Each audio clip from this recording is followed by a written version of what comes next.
What's up, Barnhill family, and welcome back to your home for all things combat sports. Yo. So, Nick, Vadim Nemkov defeated a 46-year-old Yoel Romero to retain the 205-pound Bellator title.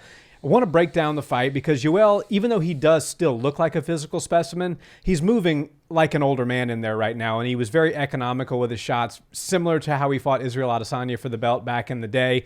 But I want to touch on how good Vadim Nemkov really is, because I think he could contend with any 205er on the planet. I think his skill set puts him at the very top. Yeah, and you have to listen to what Yoel Romero said leading up to the fight. He said, in my opinion, Vadim Nemkov is absolutely a top 5 205er across any promotion on the planet. And he was the one training for him, so he has to understand just how good this guy is. And after all those years in the UFC and all those fights that Yoel had and wars, he would know. You know, he's felt the guys in the UFC at the highest level, and now he's felt Vadim Nemkov, and he could probably tell us today just about where he thinks he sits. And I'm kind of with you on that. I think if you were to go right now, champ versus champ, Bellator versus UFC, like most everybody in the UFC is going to beat the Bellator champ. But there's a couple of them in Bellator that I think would give the UFC champions a run for their money, and one is definitely Vadim Nemkov. I think he'd match up really well against Jamal Hill. Yeah, and I'm as big a Jamal Hill fan as there is. I think he does a lot of good stuff for the sport. I think he's exciting. I think he's funny. I think he brings a cool element to the sport. Nobody really expected him to be a champion, and he's extraordinarily powerful. He's got great knockout power in his hands.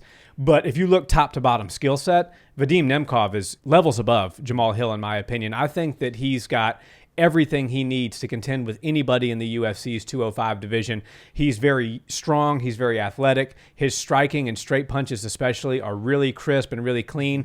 He has great shot selection, great timing. His IQ is high. His grappling is really coming along. He's got Fedor mentoring him. So I think this kid absolutely could cross over and contend in the UFC. And who knows, maybe one day he will. He's still only 30, so he seems to have a great career ahead of him, because we know one thing about the heavier weight classes is they don't even really hit their stride until their mid-30s. So this young man is just scratching the surface, and I'm excited to see where he goes from here. Yeah, and anytime you can get a win over somebody like Yoel Romero, regardless of how old he is at the time you fight him, that's a good feather in the cap. And Yoel Romero was dangerous from the start of that fight to the very end. And like you said, he's pretty economical these days with his shots, and he was doing that in the UFC as well, where he wasn't throwing near as many shots as his opponent, but he had his opponents almost like frozen at times because they don't know when he's going to do some of that unpredictable, crazy stuff. And he'll give you like a 30-second explosion that's very hard to deal with, and he hits really hard when he's doing that, but then he'll kind of chill for the rest of the round.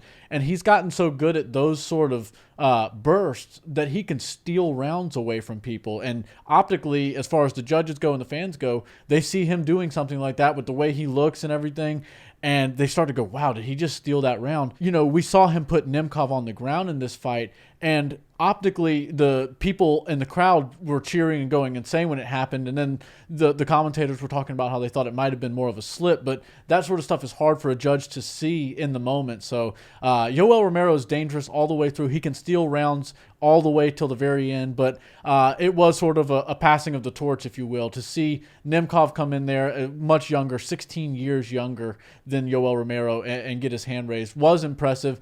And I know Bellator doesn't have near as deep of a roster as the UFC, but any of these big names that they can get from the sport of MMA and get to these fighters in Bellator that Bellator has brought up from the beginning and sort of, made their own. They didn't take a former UFC fighter, and they're trying to stay away from that model now that they've sort of built themselves up. I think Nemkov is one of those guys that you got to keep giving him as big a names as you can possibly get, because there's going to come a time where people are going to say the rest of Bellator just doesn't belong in there with him. Yeah, that's for sure. And as far as Yoel Romero is concerned, he said before the fight that he wants to fight until after he's 50 years old, which is literally only 4 years away. And Bellator does have a lot of those fighters that did come over from the UFC, and they kind of use them as a pool, as you said, to build up the fighters that they've had since the beginning. Your Aaron Picos, your Vadim Nemkov, your AJ McKees, these fighters that are kind of becoming household names.